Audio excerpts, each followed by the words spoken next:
Hello, folks. Welcome to Kudlow. I'm Larry Kudlow. All right. Last couple of weeks, actually, all eyes have been focused on a potential banking crisis and the Fed's interest rate hiking and the wobbly stock market. And, of course, when it comes to politics, the potential Donald Trump indictment, which, by the way, looks to be dead in the water, believe it or not. So far, no handcuffs, no perp walk, no nothing. In fact, the grand jury is not even meeting. That's what I call a big nothing burger. But I want to put something else on the table for tonight's show. Joe Biden's polls are falling. The AP North poll had Mr. Biden at a 45% approval rating in February, and suddenly in March it's dropped down to 38%. His all-time low, by the way, 36%.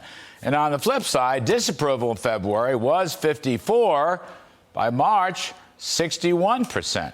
At the heart of the Biden polling slump, for whatever it's worth, it's just a tracking poll, but at the heart of it, his big problem is failing stewardship of the national economy. In February, it was a 36% approval. Now, not much, I'll grant you, but in March, it dropped down to 31%. The flip side, his disapproval in February was 61. That's a bad number. But in March, it jumped all the way to 68, an even worse number. Now, the poll was taken March 16th to 20th. Know what happened just before that poll? On Sunday, March 12th, Mr. Biden okayed a bailout of Silicon Valley Bank. He also okayed a bailout of Signature Bank. And since then, his Treasury Secretary has been running around Washington and who knows where else, saying things that don't make any sense to anybody. Most of all, the Biden administration decided on an FDIC guarantee of uninsured bank deposits. This infuriated people. In effect, this was a de facto policy statement by the administration that if things got any worse, they'd be prepared to guarantee all uninsured deposits all across the country. That's about $7 trillion. Of course, this puts taxpayers on the hook, right?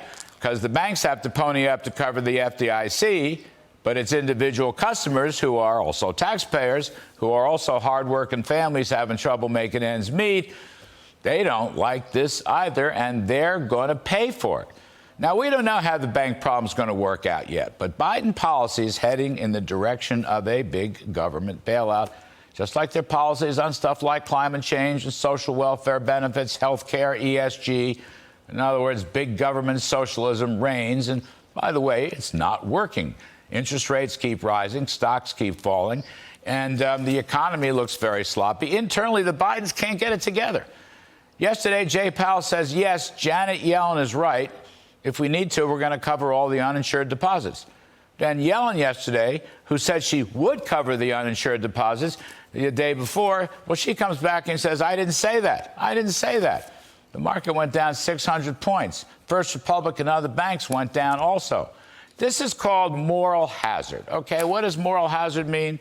That means when the government guarantees something, behavior deteriorates. In the banking sector, if the government says we're going to underwrite and guarantee $7 trillion worth of deposits, guess what? Bank managers could go wild, do very bad things. If you have any doubt about that, just look at what happened to Silicon Valley Bank, a rogue bank, just chock full of climate change and ESG and diversity and equity and all the rest of it. This is not good. And I think that is one reason Mr. Biden's polls have come down so much, and they may be in free fall. Now, I don't know how this thing's going to work out. I hope the banking situation can be contained. I have my doubts. But the one thing we know is that Joe Biden is in charge.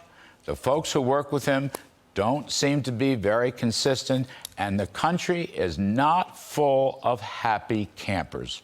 Quite apart from politics, the country is not full of happy campers. And that's my riff for tonight.